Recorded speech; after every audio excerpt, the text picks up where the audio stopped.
Barbie. Just hearing the name brings me feelings of hate, prepared to fight the feminist propaganda, fighting for the rights of men. How dare you make me like you? I ask if she considers herself a feminist, and she does not hesitate in her response. I do. But a couple of years ago, I was almost scared to say I was because it had so many negative connotations. Like, if you're a feminist, you hate men. And it's not about hating men. My favorite definition of a feminist is any person who believes in gender equality and a social, emotional, and financial respect. These were the words of Margot Robbie, who not only stars in this film, but she produced this movie, who fought and pushed for years to get it made. She not only found the money, but she had first pick on the director. So now that you know how deep she rolled with this movie, I'm gonna show you 6 scenes how Margot Robbie dissed extreme feminism hard. And by the end of this video, if you didn't already, you will love Margot Robbie even more, son. Barbie Land. You're probably thinking, it's just a girl's playground where the girl can be free and enjoy herself. Actually, in this movie, it is the feminist wet dream, yo. Hey, is that sexist? No. Okay. Even the directors say that they tried to build this to reflect how the girls play with a Barbie in Barbie Land. It is the ultimate matriarchy. The president, the Supreme Court, the police officer, all run by women. Men, well, they're just backup dancers, yo. Yeah. But actually, when you dive deep into the scenes where the girls are partying and every night is girls' nights, the women are all perfect. The women of size are perfect. In Barbie Land, women can do no wrong. And in one scene, within the first 10 minutes of the movie, they briefly show a pregnant Barbie called Midge. And then they say that, oh, we discontinued this Barbie because having a pregnant Barbie would be weird. Fun fact, Midge is actually a nickname for an annoying fly that you want to shoo away. And this reflects the Simone de Beauvoir idea of housewives and pregnant women ain't no room for you, yo. In fact, shame on you for wanting to be in a family. We all about independence, son. And remember this part, because towards the end, it's gonna be directly linked together. Every morning is the perfect Barbie morning. She wakes up, she feels good, she glides off the roof like an angel. Until one day she wakes up, shit ain't right, yo. Skin's bad, she's gained weight, she's gotten older, she's got flat feet, and the worst part is, when she tries to glide off that roof, she falls flat on her face. Now you might think, this is just a regular scene, right? Just me a small issue. No. What Margot Robbie is doing has strong implications, yo. She's showing you that first, the flat feet means no more high heels, which means no more party, yo. Which leads us to the second thing. You getting old, girly. You getting fat. The cellulite is overflowing, which leads us to the third part, reality. And in the real world, there's gravity, son, which is what brings her smack face first to the ground. So this is only the first 2 scenes in the first 20 minutes of the movie, yo. And in the next bit, you're gonna see the real world punch her right in the goddamn mouth. Now Barbie is in the real world. She's on rollerblades, she's got loud ass neon clothing that's bright, you can see it from like 10 miles away. She's super confident and her outfit is extreme as fuck, but she's feeling herself all day. What you don't know is that the people around her are pointing and laughing at the goofiness of what she's wearing. Sound familiar? That is exactly what's going on right now, where this extreme feminism is showing itself to be some goofy shit. And even us are pointing and laughing at this goofiness with the rest of the world. Then afterwards, she skates on over to a construction site where Barbie expects that it should be all women because women can do anything. Gender equity. But when she shows up, she is shocked to see that it's all dudes. This is another reminder that reality is not the way it plays out in your fantasy, dog. So after this shocker, it gets even more wild as a dude rolls up from behind her and smacks her on the ass. What does she do? She knocks him the out like she should, right? But this is where it flips, because most of the other feminist movies, usually if a guy says something you don't like, or they do something you don't like, you can kick him in the nuts, you can punch him in the face, you can be raped in front of everybody. Everything is justified. But Barbie's in the real world now. What Margot Robbie does is she says, welcome to the real world, and sends her ass to jail. Because in the real world, even women have to be held accountable for doing bad shit. Don't believe me? Look at Amber Heard, yo. Then in the next scene, Margot Robbie proves it again. When Barbie tries to steal some clothes from a shop, what happens? She goes right back to jail. Once again showing that in the real world, women, just like men, have consequences for doing bad shit. Now, up until this point, you might be thinking, God damn, this shit is really wild, right? Yeah. Well, this next scene is gonna be a real kicker, yo. Margot Robbie puts the most genius piece of dialogue that cuts deep and through all the bullshit that is extreme feminism.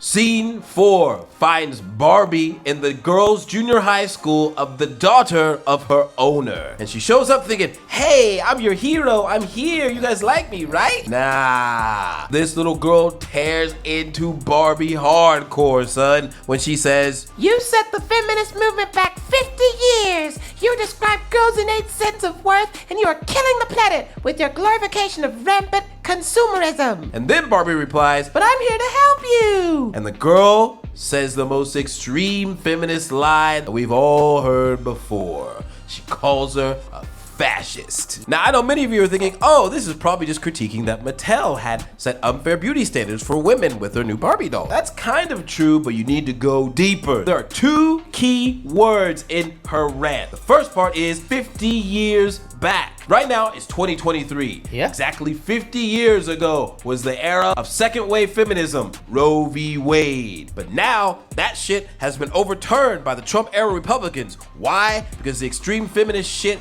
got people out of control. It started a goddamn gender war, and now it's gone from one extreme to the other extreme. By the way, we support a woman's right to choose, yeah? The second key word, fascist. Back when Mattel released the Barbie, yeah, they were called capitalists, and they were accused of having unfair women's standards, but no one ever used this word. Why in the hell would Margot Robbie put this shit in the dialogue? Well, that's because of the extreme feminists. Because right now, they force you to believe their ideas, force you to agree with them. And if you don't, you're a misogynist, you're a fascist, you're a patriarchal male. And they even have a term for these types of extreme feminists. They call them feminazis. You can actually find that shit in Wikipedia right now, yo. And even later on in the scene, that same little girl says in the car, oh, come off it. Everybody hates women. Women hate women. And men hate women. It's the one thing we can all agree on. This line displays what everybody thinks about this extreme feminism shit. We hate it in our bones. All right, 4 down and 2 more to go. So you think in this movie, Margot Robbie's only talking to the women? Well, buckle up, because now she's about to address the men. Ken takes that real world patriarchy back to Barbie Land, and he takes over, yo. Yeah. He turns that matriarchy into a patriarchy. Yeah. He goes from one extreme to the other. 他看起来像 Andrew Tate 刚好你说 Andrew Tate, because at the very beginning of this movie, there's actually a scene right when Barbie is about to go to the real world. Someone gives her a choice, the flat shoes or the high heel. This directly parallels the red pill, blue pill matrix scene. Choice must be made. So in this, Ken represents the red pill, showing all the extreme sides of male behavior. The alpha, the strong one, the one who gets all the girls and they all fall down at his feet, just like Andrew Tate. And he's completely indifferent to all of them, by the way. But it turns out that he's doing all this not for himself, but to get Barbie, the one who chose girls' night over him, the one that rejected him over and over again. And you think that's wild? Even when the Ken fight each other, they separate it into red versus blue. The red pill alphas versus the blue pill betas, son. Is that clear enough for you, motherfucker? So at this point, Barbie is determined to take back Barbie Land. Margot Robbie inserts a scene where the girls use the most stereotypical ways that women manipulate men. They act like they're helpless, they act stupid, put on a big smile and look all dumb and doughy-eyed. And there's even a line in the movie where she says, manipulate the men to let them fight each other. This is Margot Robbie talking to the men, saying, don't be a fucking simp, dog. Yeah. Don't be a tool man, because if you do, you're gonna get